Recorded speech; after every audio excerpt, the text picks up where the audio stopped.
Hey everybody, this is Lindsay, aka J on the set, aka J Lean, and I am here doing a practice Mother's Day set on one of my hands. And first, I'm starting off with a base coat for protection. When you do practice sets, you want them to be able to pop right off, so that's why I do that. I'm using these tips. They come in little baggies with the number size on the baggies, and they're stiletto shaped tips. So now I'm going to use the IBD resin, basically glue or whatever. And I'm just going to glue these tips on. Nail these tips on. No, baby, we're going them on.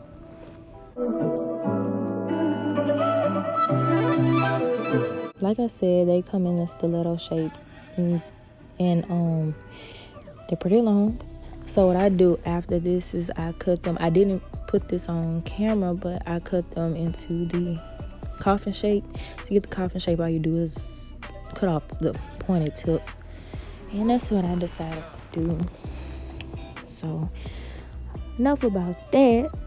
So I started my nail journey, hence the name Jay's Journey to Nails.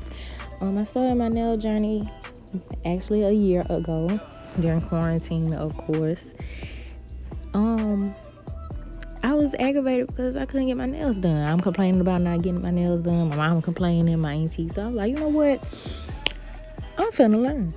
And that's what I did. And I went to YouTube University.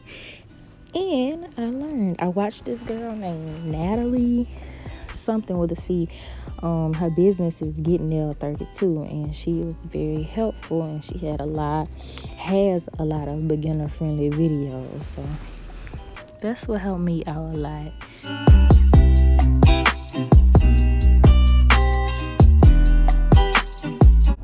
Okay, so now we get into the application part. I'm using Glits and Glam Radiant in the color Radiant. It's a glow in the dark color. It glows green. Basically what I do is I pick up a bead, place the first bead in the middle where the natural nail meets the tip, and then from that point I do basically the 3 or 4 bead method, whatever works for you. This works for me, and you'll see that right here on the thumb. I start off in the middle and then just work it down. When you're applying acrylic, you want to make sure that you hold the finger down and let gravity do your work. Work smarter, not harder. That's the motto. Work smarter, not harder. Let gravity pull it on down, and you just keep up with the sides and keep the shape intact. But you'll see me making sure that the bead is dry, or that the acrylic is dry before I apply another bead. So that's why you see me constantly wiping and patting and stuff, just making sure that it's dry before I go in with another bead.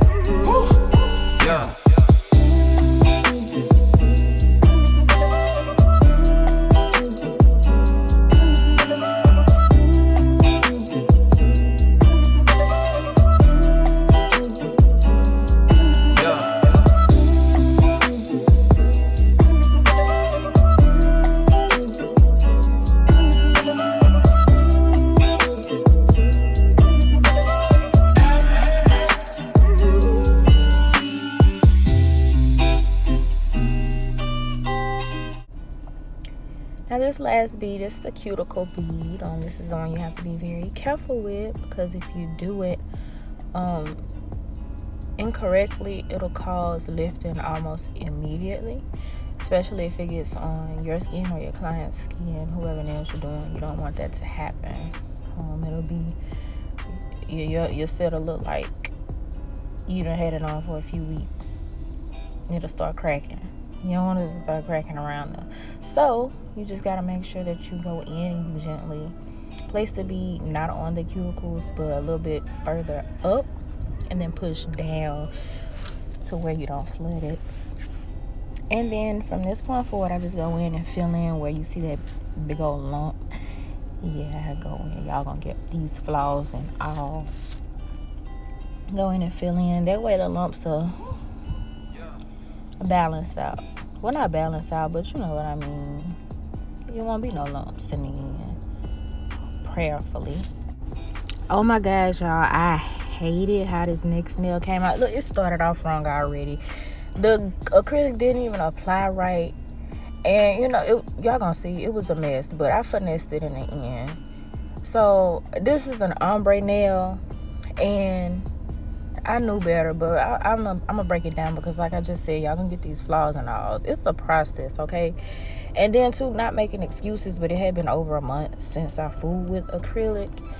And, yeah, so I just had to get back in the habit. But this next part I'm about to do was so unnecessary. I should have left the nail alone right there because it was fine, perfect for what I was trying to do.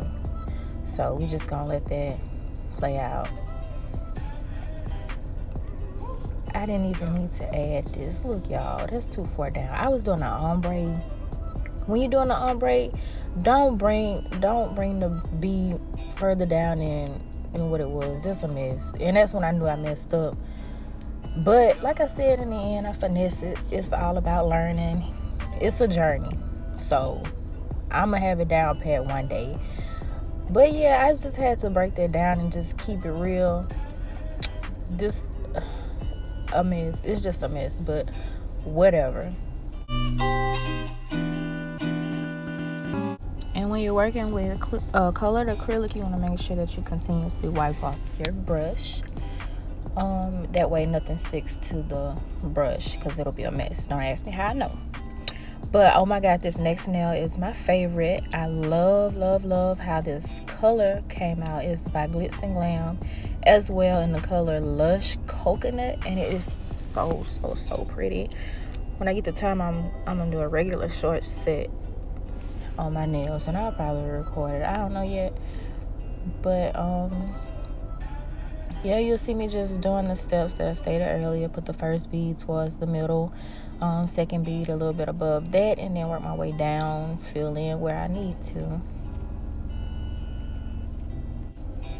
Don't forget to wipe the sides, y'all, as well. That way you can keep the shape intact. Wipe those sides, hit the tip as well, and just make sure everything stays nice and tight.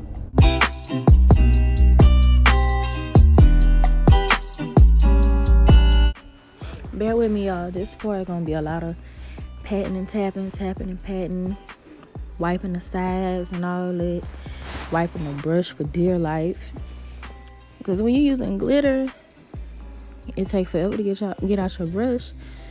So yeah, girl, wipe them sides. Yes, ma'am. It's so pretty. Yeah, girl. But it take this forever to dry before applying the next bead, so that's why I'm doing a lot of patting and tapping and wiping and stuff, just to make sure I'm covered and it's safe for me to apply the next bead.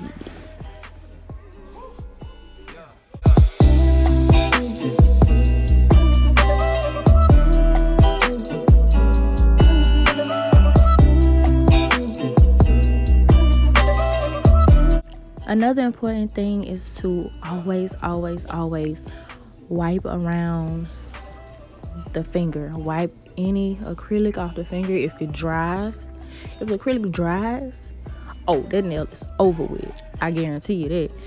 It's gonna lift as soon as it can, as soon as it dries. So you have to constantly wipe around the cuticle area.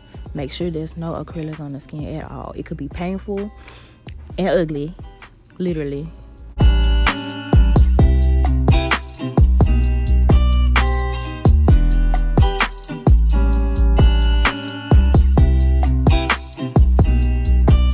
And don't forget to check for those bumps and lumps. Look all over the finger from different angles. That way you can go ahead and fill it in and it'll be smooth. Because looking at it from just the top, you're not going to see all of the lumps that you could possibly have. So just make sure you look at your nail from every angle possible.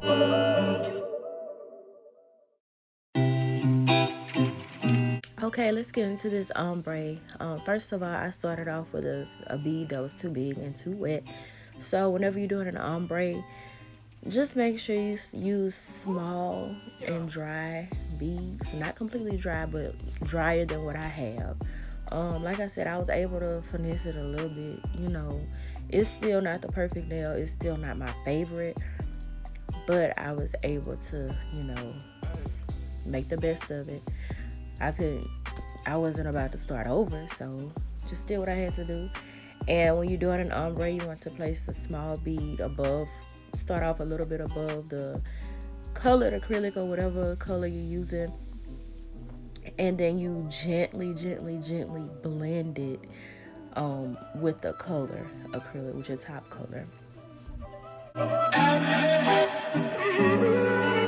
Okay, so this nail started off, initially I was gonna do a reverse ombre, is what I'm going to call it. I don't think that's the proper term, but it's where you start off with the cover color, which is the pink or nude, whatever shade nude you use, and then where you blend some glitter down into it.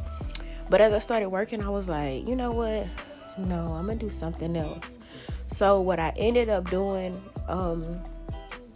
is cutting some of it off at an angle, and you'll see there, I did it off camera, my apologies, but I added in a little strip of the glitter there instead of just blending it all into the cover color.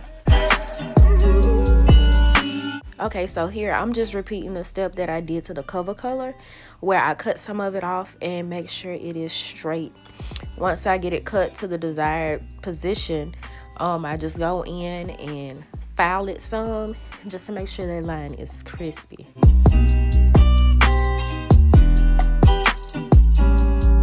So now I'm just going in with my green right above the glitter, making sure I don't get any on top of the glitter, or even if I do, when you're doing this type of thing, it doesn't matter because you actually can file it off. But I made sure I was careful. That way I wouldn't have to do any extra filing any more than what I already had to do.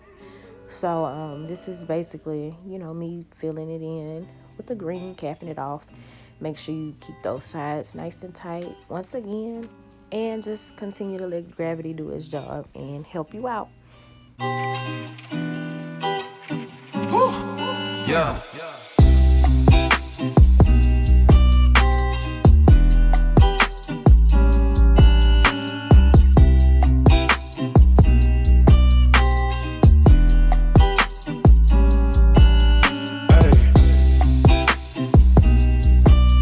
And don't forget to continue to wipe, pat, and tap until the acrylic dries before you do anything else.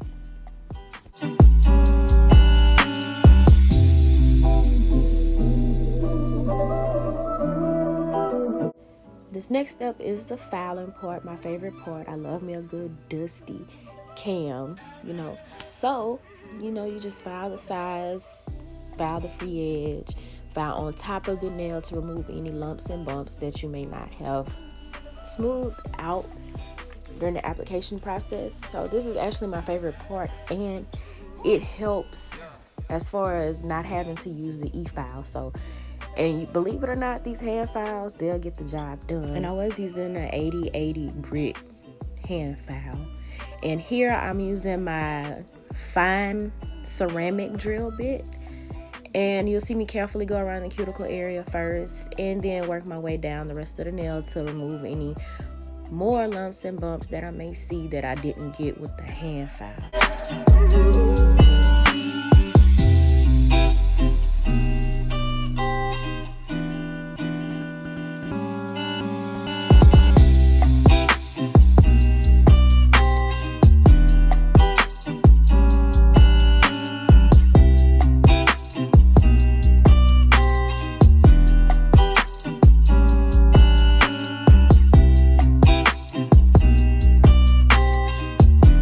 Although I am a year in, I still use my drill bits at a low setting because it's comfortable for me. I'll speed it up sometimes, but most of the time it's at a low setting until I'm 100% comfortable.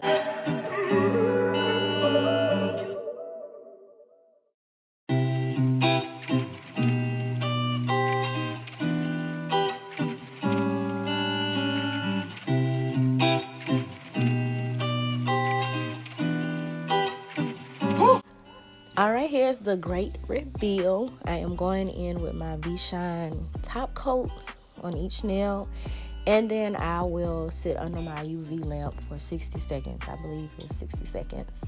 And this is the same brand that I used as a base coat in the beginning before I started putting the nails on.